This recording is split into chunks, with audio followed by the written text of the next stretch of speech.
Cila është gjuha e Homerit? Homerika, greqisht apo shqip?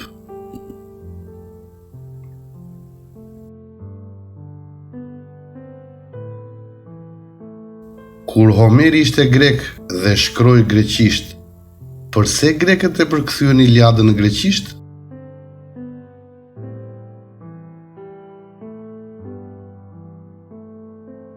Asnjë nga ata ashtu quajturit grek nuk mund të përgjigjet. Vepra origjinale e Homerit, poema Odisea, por a duket si origjinali? Absolutisht jo, sepse mjafton të shikosh me sy veprën se është rishkruar 2 herë. Ky është përfundimi i hetimit, të bërë disa herë nga laboratorët e mjekësisë ligjore.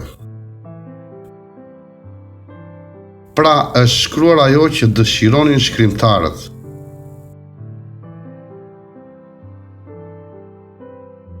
E njëjta gjë u bë edhe me Iliadën, vepra e parë e shkruar nga Homeri, e njohur si shkrimi i parë në antikitetin e lashtë.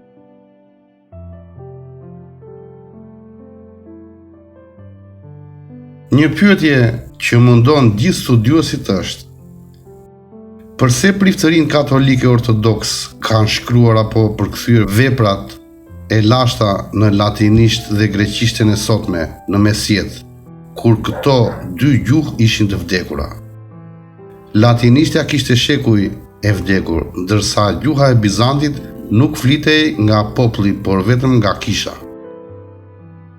Kur njerëzit nuk ishin në gjendje t'i lexonin këta libra në atë kohë, atëherë, për kë u përkthyen këta libra? Dhe pyetja e madhe: sa ndryshime u janë bërë këtyre librave antik nga priftërinjt për të ndryshuar historinë e njerëzimit, ku sigurisht vetëm e vërteta nuk ishte qëllimi i tyre. Nga shumë studiues mendohet se në mesjet deri në shekullin e 19 janë bërë shumë falsifikime në histori, ku një pjesë po kërkohet të zbulohet, ndërsa një pjesë ndoshta ne as e imagjinojmë që është e falsifikuar. Sipas mendimit tim profesional, këto libra nuk janë shkruar për njerëzit e kohës, por për njerëzit pas 1 apo 2 shekujsh, për të cilët trillimet e priftërimve do të mësoheshin si histori, duke datuar libra për vjetërsinë sipas qefit të tyre. Mos harroni, historia është shkruar në gur e jo në letër. Tek libri Gjuha e Perëndive i Aristidh Kolës theksohet hulumtimi i autorit mbi shkrimet e Apolodorit. Ai argumenton me fakte falsifikimet që janë bërë në librin e autorit, kohë mbas shkrimeve origjinale. Gjëja tjetër më kryesore është fakti që gjetjet origjinale të greqisë së lashtë përmblidhen të gjitha në një flet formati A4.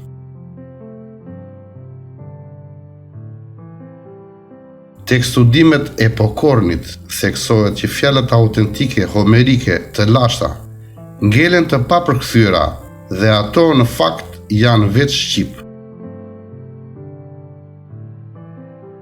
Sot askush nuk guxon të thotë se çfarë date ka botimi më i hershëm i Iliadës dhe Odiseas.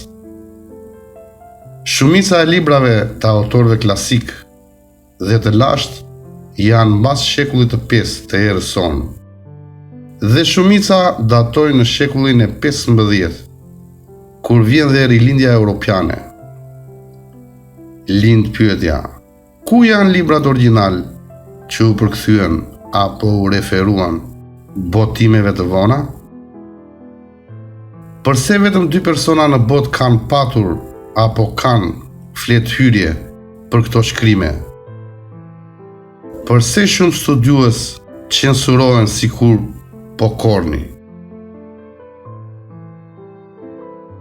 Përfundimi: Historia botërore është një sajes geopolitike. Një armë e inteligjent politike për interesa të mëdha. Shumë pak njerëz kanë luksin dhe kohën të bluajnë dhe të shtjellojnë historinë e vërtet botërore.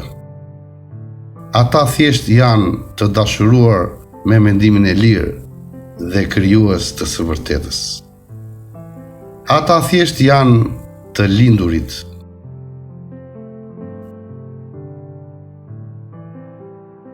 A keni dëgjuar ndonjëherë për inkvizicionin dhe pse ata vrisin njerëz të arsimuar dhe digjnin biblioteka në të gjithë Europën?